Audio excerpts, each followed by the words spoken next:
John King, USA, CNN, weeknights 7 Eastern. Here, this is Ofunata, Japan. You see the debris still in the streets 5 days after. Hills around up here, but down here in this little valley, the destruction from the tsunami. You see the debris everywhere. This town where rescue operations are underway as we move into day 5. Hopes of finding survivors are dwindling, but people are still looking. It's just stunning, the devastation. Everywhere you look on the building, you find scars from something hitting it as the waters came through. We heard ambulances in that shot just a short time ago. As we're watching this unfold, the search and rescue effort, hopefully a search and rescue effort, we're also watching a dramatic breaking story tonight. Another fire at a nuclear complex where all 6 reactors are under some stages of distress. And Arnie Gundersen is back with us. He's a nuclear expert. And I want to talk to you, sir, about reactor number 4. We know that the fire was up here near the roof area. We know just below that roof are the spent fuel rods. You described earlier in the program just how dangerous and risky this could be. We know among the options that were being debated, and we're told on Japanese public television, at least at the moment, the option has been taken off the table, was they need to get water up here somehow to cool these spent fuel rods. They were thinking about using helicopters. Good idea or bad idea? That's a really bad idea, and I'm really glad they took it off the table. The problem is that the gap between the fuel is really, really critical, and I'm going to use my hands here. The gap is designed to be whatever, but if it's hit by water, it could push the gap close together.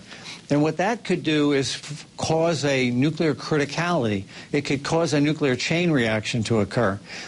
Then all bets are off. You know, we've been dealing so far with decay heat from an old nuclear criticality, but the fuel pool itself could begin to have a chain reaction if the water hit it too hard and pushed the fuel too close together. So, not a good thing. I'm glad they stopped. And so, Mr. Gundersen, help me. I'm going to change the image here in the wall. I'm going to bring up a different image. I want you to tell me that we know earlier in the other reactors, in reactor number 2, for example, the problem was down here near the core. They were pumping ocean water in through this pump from the bottom. If you can see, there's a pump line coming in here. But the spent rods are up higher in the building up here. If you don't want to use helicopters, what are your options to get the water up there? That's a really good question. You know, what I've heard this afternoon and this evening was that the building is too radioactive to have people in. So my guess is they'll have to go in with some kind of a ladder truck, you know, a fire truck with a really long ladder, and try to squirt the water in through the ladder. How much time do they have? I don't think the... Excuse me? How much time do they have before this is catastrophic? It can boil dry in a day, so they have, you know, on the order of 24 hours to straighten it out.